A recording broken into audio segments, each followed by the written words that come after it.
Hello and welcome everyone to a very special edition of the Lipid Insights podcast. I'm coming to you live from the MNLA Fall 2025 Clinical Lipid Update in Scottsdale, Arizona.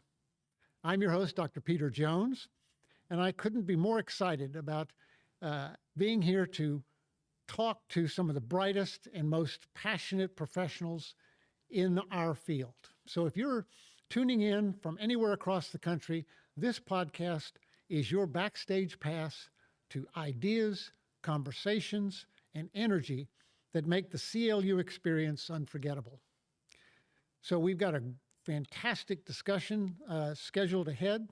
So let's dive into the spirit of the NLA Fall CLU.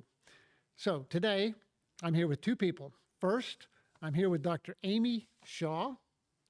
She is a pediatric endocrinologist, clinical lipidologist, and a professor of pediatrics at Cincinnati Children's Hospital Medical Center.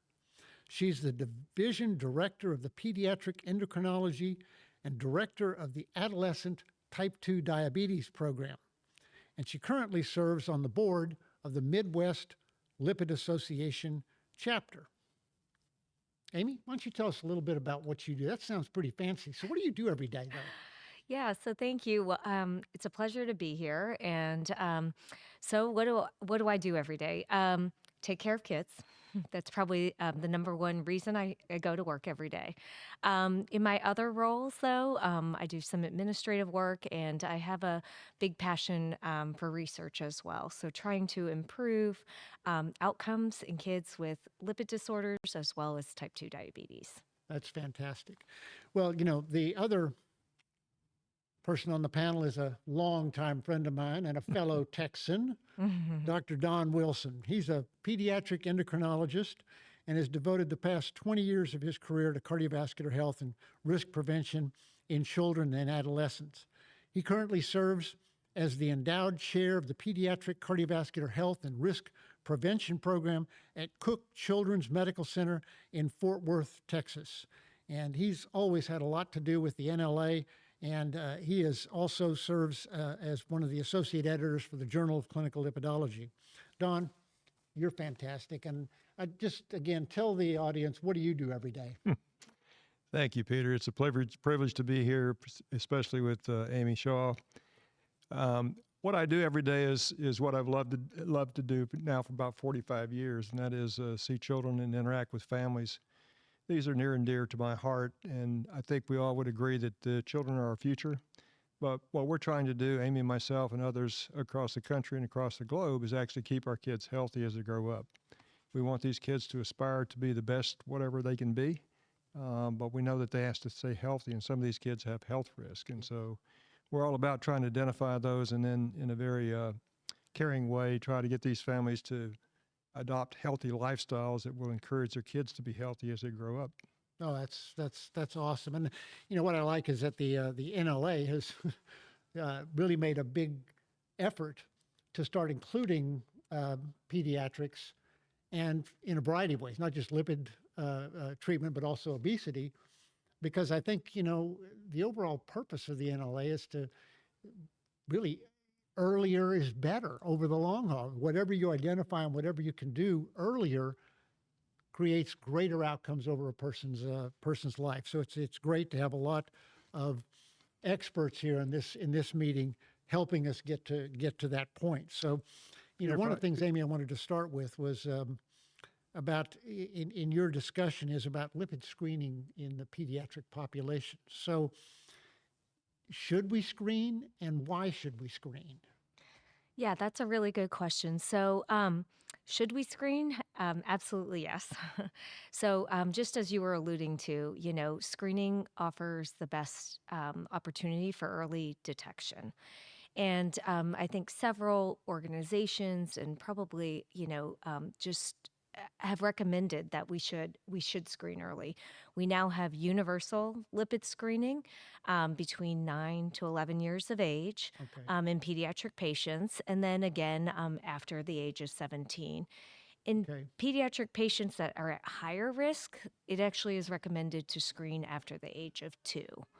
Okay. Um, What are those higher risks? The higher risks are usually family history Okay. of high cholesterol or being on or having a parent on a medication for cholesterol lowering. If there's an early history of cardiovascular disease in the family, so early stroke or early MI, and then really if the family history is unknown, a lot of times, we have kids that come to our clinics that are screened, and we ask about family history and. Either the parents haven't been screened or they don't know their levels. And so sometimes it's hard to get a little bit of a stronger family history. But I think moving forward, as more kids are getting screened, they'll know about their risk for their children. Yeah. So the American Association of Pediatrics, these are their guidelines about screening, correct? Right, exactly. And those have been pretty much adopted by every organization, including the National Lipid And the NLA Association. is in on that too. Yes. Is LPA included in that screening also in the pediatric population? Yeah, so from the NLA, actually, there are recommendations to screen LP little a, but mostly in kids with higher risk. So again, the same risk factors that we were talking about. If those are present, then yes, you want to go ahead and it's recommended to at least evaluate it. LP little a levels are pretty stable after about the age of 5 years. Old in pediatric patients. So at about that time, you can get that, and that's pretty much what your level is going to be. Do you find that pediatricians are following through with these recommendations on lipid screening? Does the EHR help them say, have you done this? They're the right age. Does it do that? Yeah, Dawn might be able to comment on this a little bit more, but I think the uptick of it, has picked up. It's taken about 10 years. We're about 10 years out from I think the guidelines first being recommended, but we see a lot of our referrals are for, the presence of dyslipidemia in that age group because of universal lipid screening. You agree with that? Yeah, just a couple of thoughts. I think our audience knows this, but screening is just starting the conversation. We're not in the business of trying to tell parents or pediatricians that these kids need medications necessarily, but a lot of reasons that we're doing this is because these children have genetic disorders, which means that they're born with a high cholesterol, and in the absence of treatment, they have significant risk for cardiovascular disease. So we're just starting a conversation. The other beauty of screening, I'll tell you, is that we identify a lot of young people who are athletic, they're involved in dance and all type of activities. They have normal body weights, yet they have this genetic predisposition for high cholesterol that puts them at risk. So in the absence of universally screening these kids, you wouldn't pick them up until late and when they've had an event or something like that. So that's kind of what the effort's all about. Just a couple of key points for those listening. A, you don't have to fast these children. Mm-hmm. B, Okay. you don't have to fast these children. C, you don't have to fast these children. And the reason for that is that there's ample data now that if you look at total cholesterol, LDL cholesterol, HDL cholesterol, it doesn't change significantly. In fact, the triglycerides only go up about 26 milligrams per deciliter after a meal. What we're confused by is that 10% of children, world population, but children in particular in this conversation, that have triglycerides over 150. So, your 2 o'clock in the afternoon child's not going to be fasting, but that's the opportune time to do the screening, because otherwise you have to ask them to be late for school one day and the mother or dad be late for work. And so that's really been a barrier. But we've all learned it in medical school. We need to unlearn that. Right. So the idea would be to screen every kid at that time, at that moment, if they can. And then for that 10% that might have triglycerides, say over 150, then you have an opportunity to call the parent and say, hey, it's a little high. We need to investigate this a little bit. It makes a lot more sense than doing it the other way around. Yeah, so you can say come back at a fasting level at a time that's Correct. convenient for you, or kids out of school or something. And Right, because if that triglyceride is significantly high, however you define that, then those kids are going to need a workup to Right. define why that is. Right. That sounds reasonable. I mean, do you find that the screening is when it's universally recommended for lipids, but do they also check for presence of obesity? I mean, is that a routine thing? Is the usual guidelines of what is obese in adults also apply in kids? Yeah, so it's a little bit different, and that's so in adults, we use cutoffs per Right. se. In pediatric patients, we have growth charts, and so it kind of follows kids all the way from 2 all the way up to age 20, and you can actually plot the weight, the height, and then calculate the BMI. So there's percentiles Okay. that are essentially used for BMI to define what is overweight and what is, a child with Child obesity. obesity. Yeah. Okay. And you tend to deal with type 2 diabetes in adolescents. What do you find the most common predisposition is to type 2 diabetes in adolescents? Yeah, so that's it. We thought we knew, and it's more complicated than we thought it was. And I think the truth is we know that overweight and obesity can be a risk factor, but it doesn't tell the whole story. Okay. And actually, we have a lot of kind of investigations around that because we want to know is it what is the contribution of the diet, physical activity, genetics, the environment, and all kinds of other things. So I think it's much more complicated, but we definitely know that healthy lifestyle and focusing on that can help prevent both obesity and type 2 diabetes. Yeah. And I assume that in a clinic that sort of is on board with universal screening for lipid disorders as well as the potential for obesity, you have to have a multidisciplinary team, don't you, available to do that? Yeah, absolutely. It takes a lot of time, conversation, and discussion. But I want to give a lot of credit to the primary care physicians because the burden to screen kids for any Hmm. either metabolic syndrome, obesity, or in this case lipids, really kind of falls to them. So they've done a tremendous job. You mentioned the EMR, other ways of trying to improve compliance rates and so forth. What we ask for them is not to disrupt their very busy practices because they have so many things they have to get accomplished in their short visit times. But we ask to partner with them so that we actually have the resources. Many of these clinics don't have dietitians, for example, which is incredibly important for all these disorders. But if we can just simply get the screening done and get those kids into the appropriate environment, we can use those resources that are available to us to help start the education process, start about talking a little bit about behavior modification if it's going to be helpful, and then eventually talk about the manifestations of genetic testing and lipid-lowering medications if they're going to be helpful. Yeah, same thing with diabetes clinic. I bet you do have a lot of Yes. multidisciplinary help, don't you? We do, and it really takes a village to do all of the things. But yes, we have nutritionists that partner with us. We also have exercise physiologists. We have gastroenterologists. We have psychologists. It's all of these things are complicated conditions, and it can't just be done by one single provider. So we try to, have resources for families so that they have the tools that they need that we can support them. Yeah, I think that's amazing. I do want to take a moment, Don, to and Amy as well, to highlight a JCL Journal of Clinical Lipidology article that you published this year entitled "Metabolic Syndrome in Youth: A Fresh Look at an Old Problem." Okay, so what is the metabolic syndrome in adolescents? Is it the same as it is in adults, or what? I wish I knew. Uh, well, the concept of metabolic syndrome has been around for quite some time, and it basically just sort of points out that there are multiple risk factors that are present even in young children. That if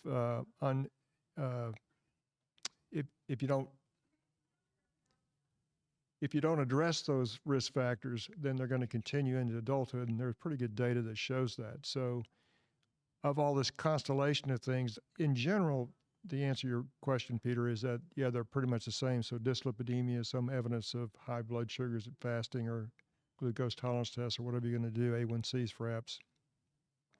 Blood pressure issues, some disorders of lipids, and they're different in those children who have pure metabolic syndrome or insulin resistance versus the kids that we're talking about with genetic disorders. Okay. So you have to kind of be able to sort the deck a little bit there. And then in girls, they start having menstrual issues, particularly during, their ages 14, 15, 16. They'll have very erratic or secondary amenorrhea. So there are a lot of things, and then Amy alluded to, maybe she can elaborate on this, but I think the thing that's under-recognized perhaps is the profound thing that we see in terms of just depression and some mental health issues. Amy, you want to talk a little bit about that?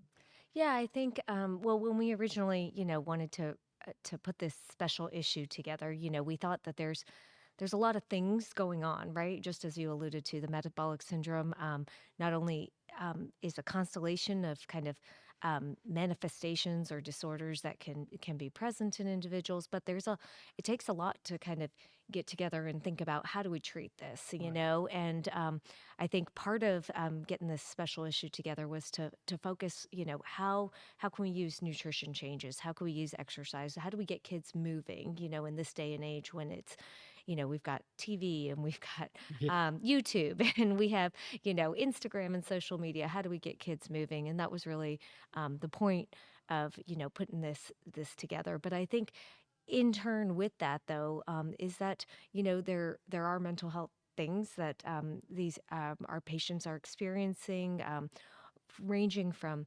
bullying, being made fun of, depression, and these are things, and mental health is just as important as physical health, and as pediatricians and pediatric providers, we want to take care of the whole person, and sometimes those are the things that we need to address first and foremost, and Well, then it we is, can get to the other things after. Adolescents are in a very complicated part of their development and self-esteem and other things, and you add some of these issues in on top of it, and it only makes things worse, along Yeah. with the bullying, as you mentioned.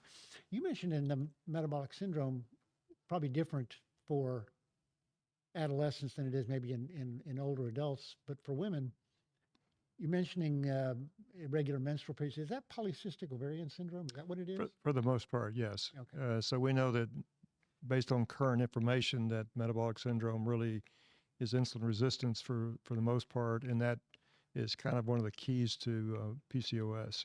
Okay. Is there any ethnicity propensities for this metabolic syndrome It tends to be more common in blacks and Hispanics, Okay.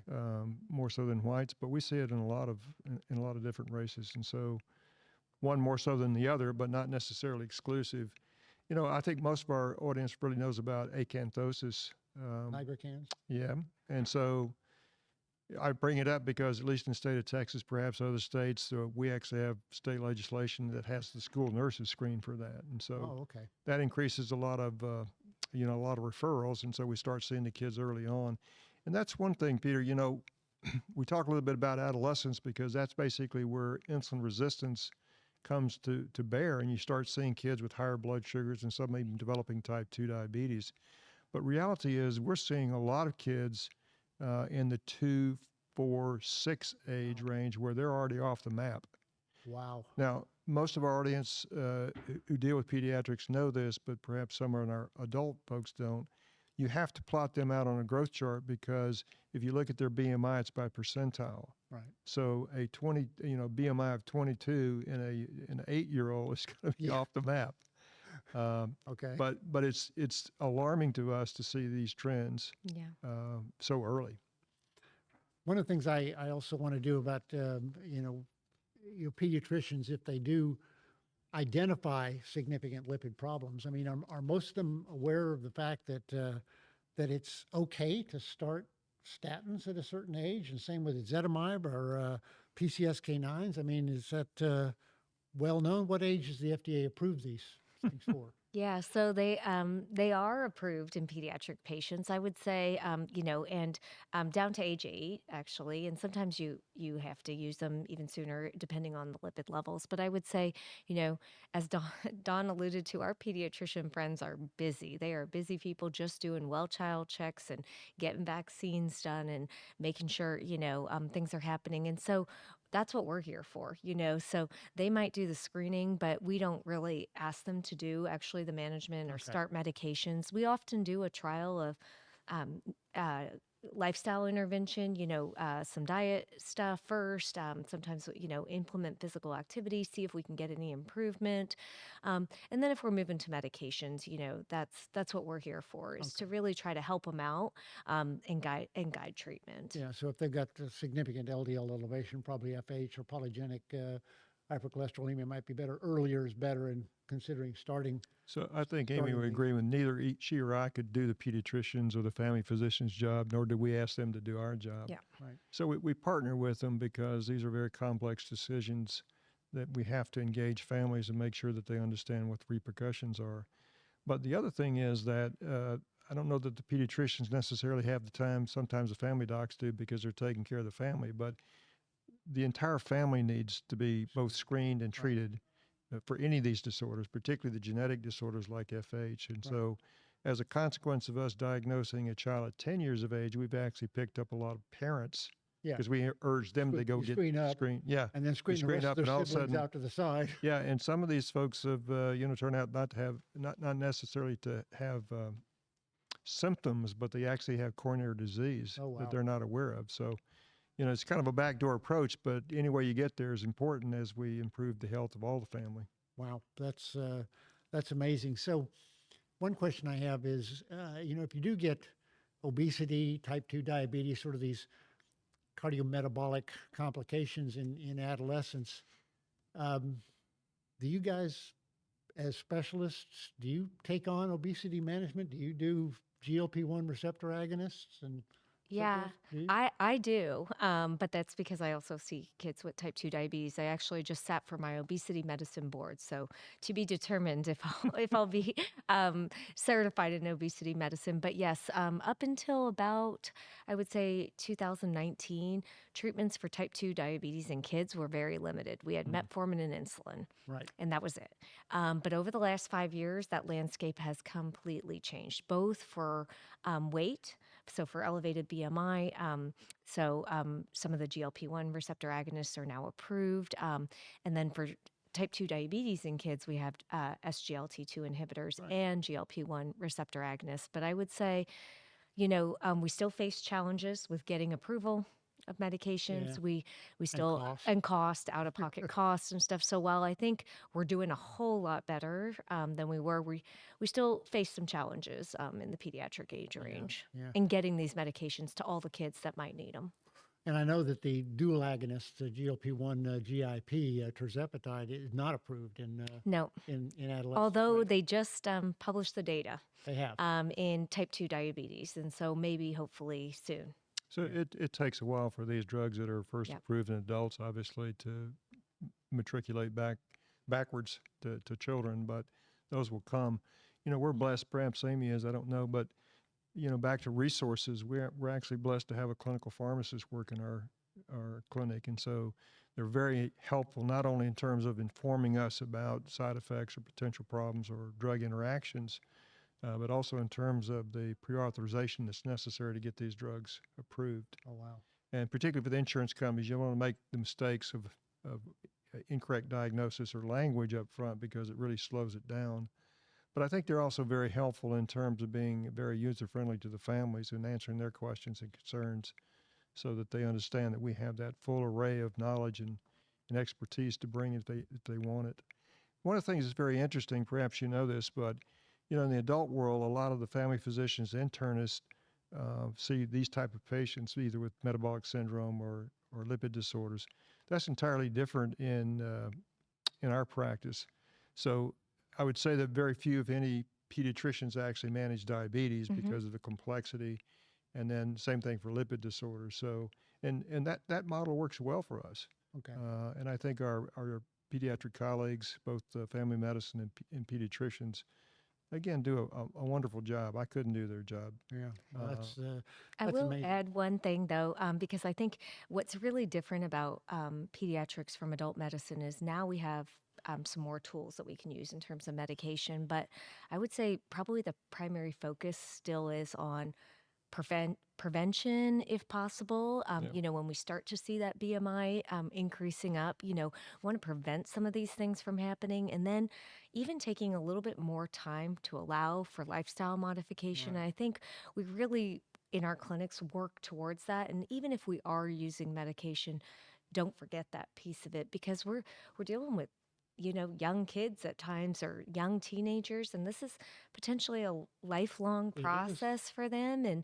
And we really want to develop those habits and develop them with the kids, with the teenagers, as they emerge into young adulthood, but also with families, because it really is the family support system that these kids need. And so the more the parents know, the more they can help support things Yeah, at home too. that's so crucial is that parental support. But one other thing I wanted to get at about the metabolic syndrome is, and the use of GLP-1s, whether this helps not just weight, but if they have presence of MASLD or PCOS, does that help get you a GLP-1 a little bit? No. Not in pediatrics. Not in pediatrics? Not yet. Not yet. Okay. But I admire what the adults have done. Yeah. Type Yeah. 2 diabetes Yeah. is pretty much the But- only one you can guarantee. Only And one you- even then, it's only a couple of them. It's not Oh. all of them. Let me add to what Amy said very nicely, and that is, if you separate out lipid disorders, which for the most part are genetic, it's a little bit different conversation than metabolic syndrome. And the reason I say that is because the newer drugs that we have for metabolic syndrome for the first time actually work, and we feel reasonably good about them, but we don't know long-term side effects from these drugs. But not everybody can tolerate them, or they're not available to everyone.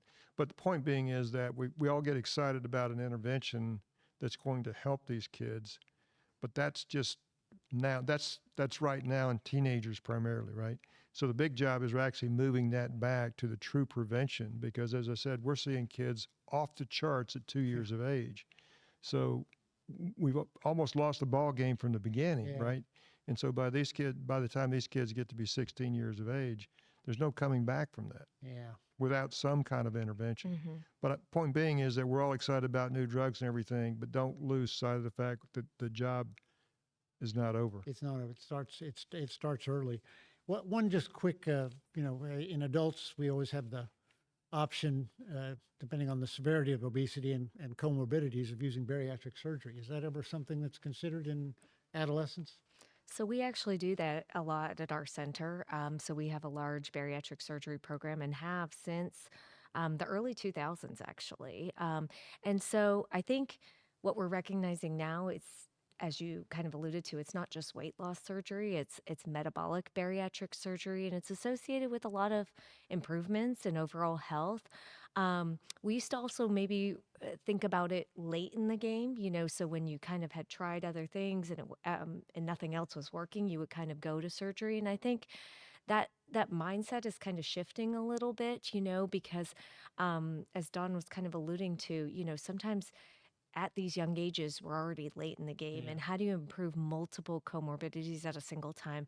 Still not certainly for everybody, and it's personal choice, but that's part of the shared decision-making process. We talk about it with all of our patients as a potential option when we're talking about lifestyle interventions, medications, and the potential for metabolic bariatric Well, surgery. it seemed to me that the bariatric surgery, like in adults, it is a longer-term strategy. I mean, if you've got a high enough risk patient, you can try a lot of medicines if you want to manage all the complexities of their comorbidities. But if you get enough weight loss and maintain it with bariatric surgery, you get a better long-term outcome. So maybe in some situations, it might be a... Well, I think that bariatric surgery has come to the point we feel comfortable recommending it even to children.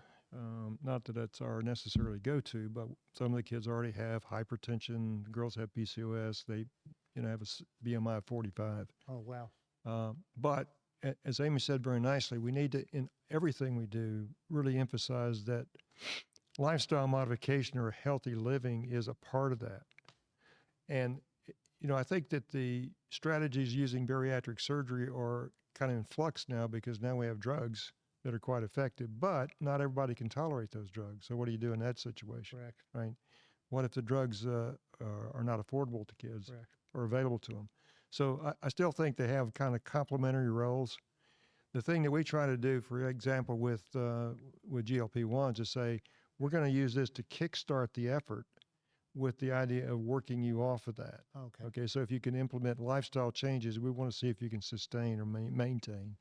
And I suspect the answer is there will be some that can, and many may need a touch-up later on. Some may actually do that for a while and then require or benefit from bariatric surgery.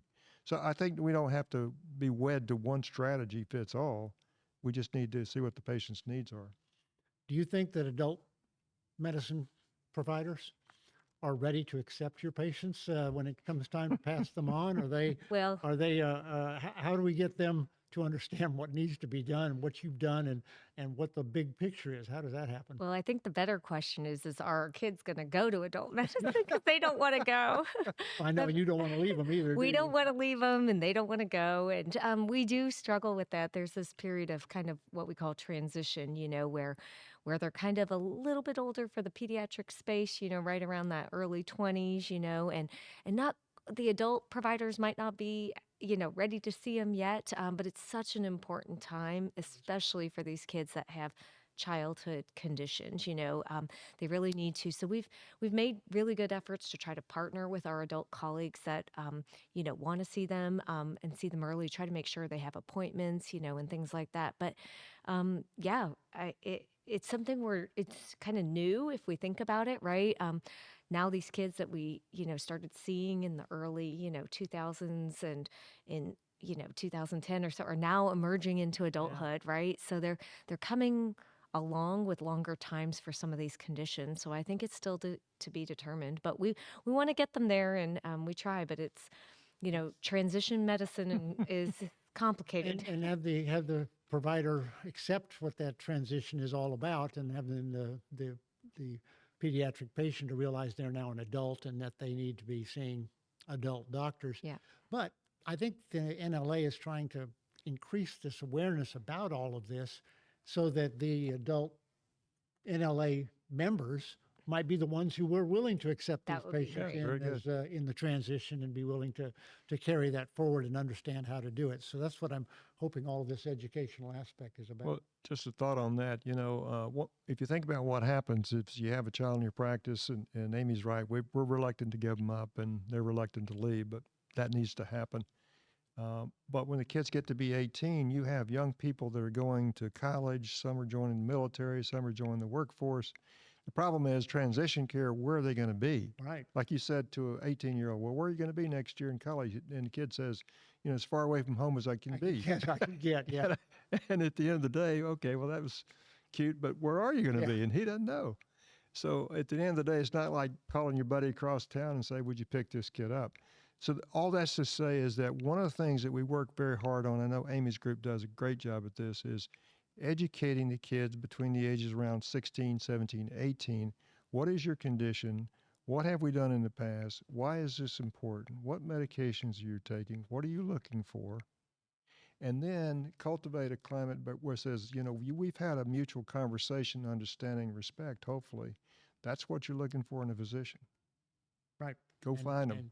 And we we can give you some need to find them, suggestions. Yeah, we can give you some suggestions if you stay in town. that's right. Yeah. But if you're going out You of go town, out of town, may be able to give you some suggestions. But in a if they few go places. to Texas, I can Yeah. maybe find a friend. But there are other places that the NLA has you can search for people who might be interested in. But the point being is that patients. that's what we want for all our kids and Absolutely. families is empower them. I guess what I'm saying. I absolutely agree, and I think that's the key to lifelong prevention and improvement in cardiometabolic health. Is And we share with them, look, life's only going to get more complicated, right? You're going to get a is. job, perhaps a family.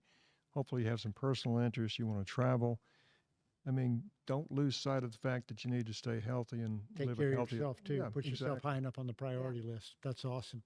Listen, guys, thank you so much for sitting down with me and going over all of this. I certainly hope all of the audience has gained a lot of insight on this, and wherever you are in your provisions of care for patients, you understand how this is so important in a young person's life and their journey to long-term cardiovascular disease prevention. So thank you all very much for tuning in. Thank you for having us. Thanks, Peter.